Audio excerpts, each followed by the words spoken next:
Dear students, आज हम discuss करेंगे ट्रांसमिशन ऑफ लाइट। ट्रांसमिशन होता क्या है, ट्रांसमिटेड लाइट क्या होती है, ये दिखाऊंगा मैं आपको। मान लीजिए हमारे पास में एक सिस्टम है, एक सोल्यूशन है, ठीक है, एक एक्वस सोल्यूशन। मान लो वाटर में हमने कुछ मिला दिया, सोल्यूशन बना दिया, और इसके थ्रू हम लाइट पास कर रहे हैं। जब हम लाइट पास करते हैं तो ये जो हम लाइट लेते हैं इसे हम कहते हैं ओरिजिनल लाइट, और इसकी जो इंटेंसिटी हम इसको कहते हैं IO। इस लाइट में से कुछ पार्ट यहाँ पे इस वॉल के साथ में, कंटेनर के वॉल के साथ में टकराने के बाद में वापस आ जाती है, यानी रिफ्लेक्ट होती है, रिफ्लेक्शन होता है लाइट का। कुछ पार्ट जो यहाँ अंदर जाती है और सोल्यूट पार्टिकल्स के साथ में टकराने के बाद में सोल्यूट पार्टिकल में एब्जॉर्ब हो जाती है, ठीक है ना, सोल्यूशन में ही एब्जॉर्ब हो जाती है मैं कहूँगा। और कुछ पार्ट ऑफ लाइट जो ना वो सीधा एक तरफ से आती है और दूसरी तरफ से बाहर निकल जाती है। और ये जो एक तरफ से दूसरी तरफ निकल जाती है लाइट, इसको मैं बोलूँगा ये है ट्रांसमिटेड लाइट, और इस फिनोमेनन को बोलूँगा मैं ट्रांसमिशन ऑफ लाइट, ठीक है। अब ये जो लाइट ट्रांसमिट होती है, इसमें और इसमें ओरिजिनल लाइट में क्या फ़र्क है, मैं कहूँगा कि सबसे पहले इंटेंसिटी का फ़र्क है। मान लीजिए हमने यहाँ से 4 रेज डाली थी, 4 रेडिएशंस डाली थी, 4 में से हमको 2 ही रेडिएशंस यहाँ पे मिल गई। 2 यहाँ पे या तो रिफ्लेक्ट हुई या फिर एब्जॉर्ब हो गई। दूसरा फर्क क्या है, इसकी जो वेलोसिटी होगी, यहाँ पे जो वेलोसिटी होगी ये अलग होगी। इस मीडियम में जाने के बाद में जो लाइट की वेलोसिटी होगी वो अलग होगी, और यहाँ पे बाहर आने के बाद में जो वेलोसिटी होगी दैट विल बी डिफरेंट। यानी यहाँ पे वेलोसिटी यहाँ से यहाँ अलग होगी, यहाँ से यहाँ अलग होगी, और यहाँ से यहाँ फिर अलग होगी। क्यों? देखो, सबसे पहले जब मैं एयर से या वैक्यूम से सोल्यूशन में लाइट डालता हूँ, मान लीजिए एयर से सोल्यूशन में, सोल्यूशन की डेंसिटी अलग है, एयर की डेंसिटी अलग है, सोल्यूशन का रिफ्रैक्टिव इंडेक्स अलग है, और एयर का जो रिफ्रैक्टिव इंडेक्स है अलग है। मान लीजिए एयर का पहले रिफ्रैक्टिव इंडेक्स जो यहाँ पे ये N1 है और इसकी डेंसिटी है D1, जबकि सोल्यूशन का जो रिफ्रैक्टिव इंडेक्स है वो N2 और इसकी जो डेंसिटी होगी वो D2 होगी। यहाँ पे जो वेलोसिटी ऑफ लाइट होगी वो होगी V1, लेकिन इसमें जाने के बाद में अब वेलोसिटी चेंज हो जाएगी, क्योंकि रिफ्रैक्टिव इंडेक्स चेंज हो रहा है, क्योंकि डेंसिटी चेंज हो रही है। यहाँ पे वेलोसिटी V1 थी, यहाँ पे वेलोसिटी सोल्यूशन में क्या हो जाएगा V2।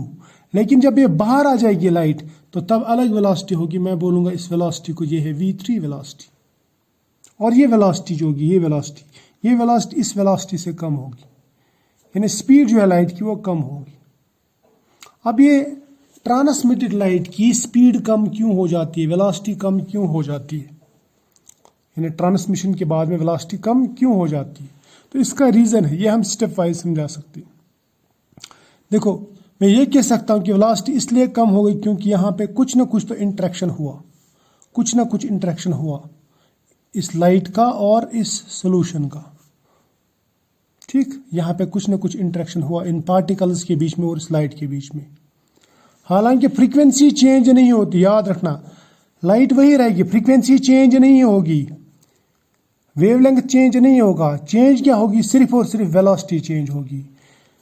मैं फिर ये कहूँगा कि अगर फ्रीक्वेंसी चेंज नहीं हो रहा है, वेवलेंथ चेंज नहीं हो रहा, तो इसका मतलब इंटरेक्शन तो हो रहा है, वेलोसिटी कम हो रही है, लेकिन परमानेंट एनर्जी ट्रांसफ़र नहीं होता है। परमानेंट एनर्जी ट्रांसफ़र मतलब इस लाइट से एनर्जी परमानेंटली सोल्यूशन में या सोल्यूट पार्टिकल्स में या इन पार्टिकल्स में ट्रांसफ़र नहीं होती। इसको मैं कहूँगा कि ये है ट्रांसमिशन, यानी ऐसा इसमें होता है। और ये इंटरेक्शन जो है, ये कौन सी इंटरेक्शन ऐसी है जिसमें फ्रीक्वेंसी चेंज नहीं होती, परमानेंटली एनर्जी ट्रांसफ़र नहीं होता, लेकिन वेलोसिटी चेंज होता है। तो ये हम समझा सकते हैं स्टेप्स में। देखो होता क्या है, मान लीजिए लाइट है मेरे पास में, ठीक, और ये जो लाइट है ना, ये लाइट रहती है इलेक्ट्रोमैग्नेटिक रेडिएशन, EMR है ये, EMR। तो इसका मतलब इसका इलेक्ट्रिक कंपोनेंट भी है और इसमें मैग्नेटिक कंपोनेंट भी है, ठीक। इसमें 2 कंपोनेंट्स रहते हैं। इसी तरह से अगर हम मैटर लेंगे, मान लीजिए हमारे पास में एटम है या आयन है या मॉलिक्यूल है, इन मॉलिक्यूल्स के सरफेस पे या एटम्स के सरफेस पे या आयन्स के सरफेस पे इलेक्ट्रॉन्स रहते हैं। तो इस लाइट का जो इलेक्ट्रिक फील्ड है, इस इलेक्ट्रिक फील्ड का और इन इलेक्ट्रॉन्स का आपस में इंटरेक्शन होगा, दिस इंटरेक्शन। और इस इंटरेक्शन से क्या होता है, इस इंटरेक्शन से मॉलिक्यूल पोलराइज हो जाता है, यानी डिसरप्ट होता है मॉलिक्यूल डिसरप्ट नहीं बोलूंगा मैं बोलूंगा यहाँ पे डिफॉर्मेशन होगी, डिफॉर्म, इलेक्ट्रॉन क्लाउड इसका डिफॉर्म होगा।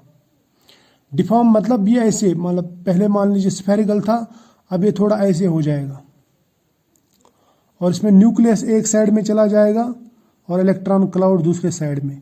जिस साइड में न्यूक्लियस चला जाएगा उस साइड में पॉजिटिव चार्ज डेंसिटी ज़्यादा होगी, मैं बोलूँगा डेल्टा पॉजिटिव बनेगा।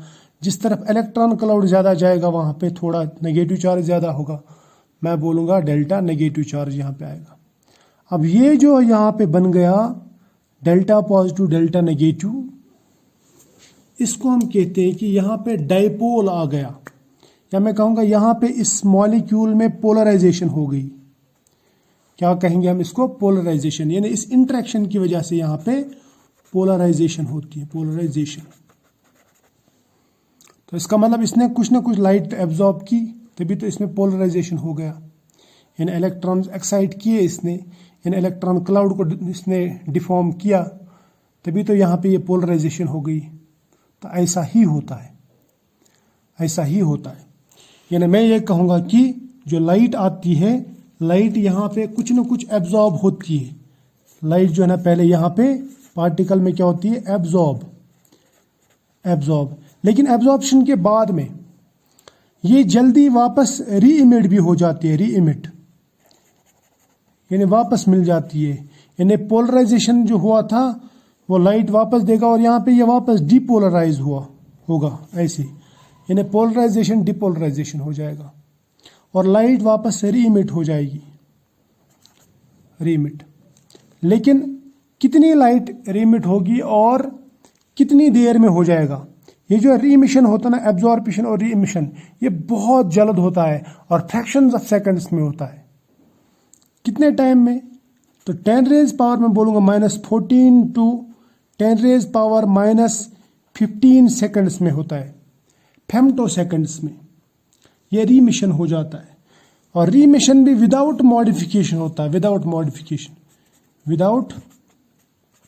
मॉडिफिकेशन। इसका मतलब क्या हुआ विदाउट मॉडिफिकेशन, मतलब इसमें वेवलेंथ या फ्रीक्वेंसी चेंज नहीं होती है लाइट की, क्लियर।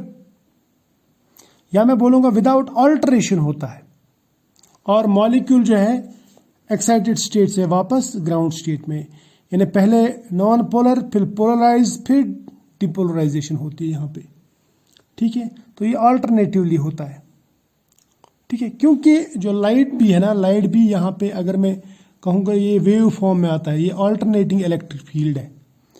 मान लीजिए एक जगह पोलराइजेशन हुआ, पोलराइजेशन, दूसरी जगह डिपोलराइज हुआ, पोलराइजेशन डिपोलराइज, ऐसे पोलराइजेशन डिपोलराइजेशन, पोलराइजेशन डिपोलराइजेशन होता है।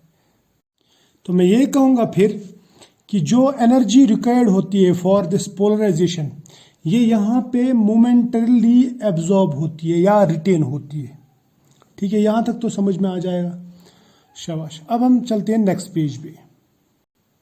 पिछले पेज पे हमने देखा कि अल्टरनेटिंग इलेक्ट्रिक फील्ड जो है लाइट का, वो इंटरेक्ट करता है मॉलिक्यूल्स, एटम्स या आयन्स के साथ में, इनमें पोलराइजेशन करता है, लाइट मोमेंटरली एब्जॉर्ब होती है और रीमिट होती है। अब जो ये लाइट रीमिट होती है, ये रीमिट होगी यहाँ से भी, यहाँ से भी, यहाँ से भी, यहाँ से भी, यहाँ से भी, यहाँ से भी और यहाँ से भी, ये रीमिट हो सकती है, ठीक है।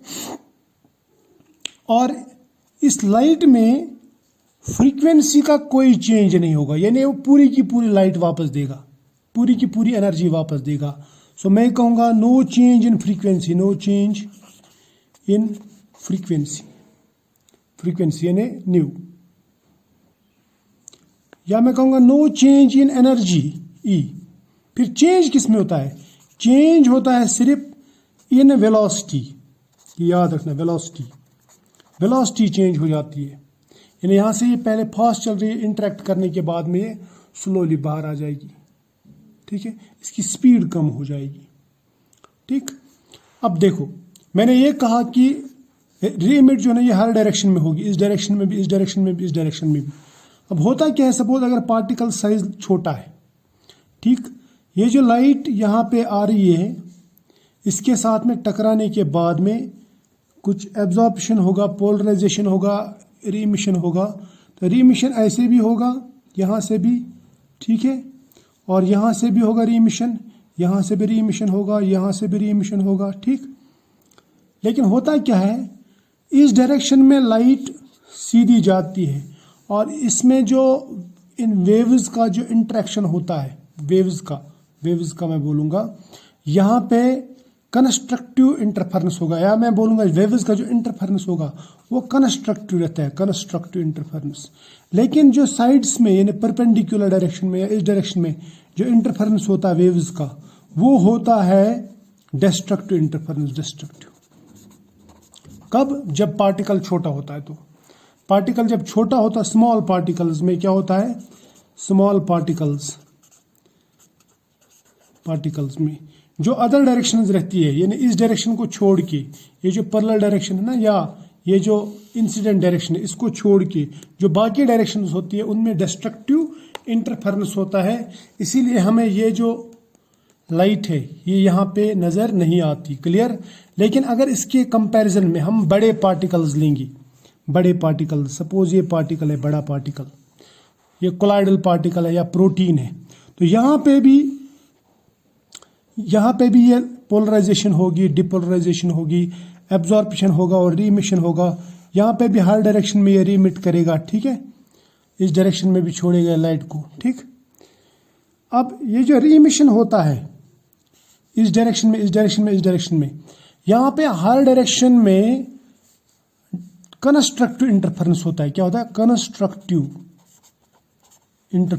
इंटरफेरेंस, मान लीजिए यहाँ से दो वेव्स आ गई ऐसे, ये बाहर आ गई, अगर ये ऐसे आ गई ये दो वेव्स, यानी कंस्ट्रक्टिव इंटरफेरेंस हो गया इनका, यानी ऐसे इंटरफेरेंस हो गया, तो मैं बोलूँगा कि इसकी इंटेंसिटी बढ़ जाएगी।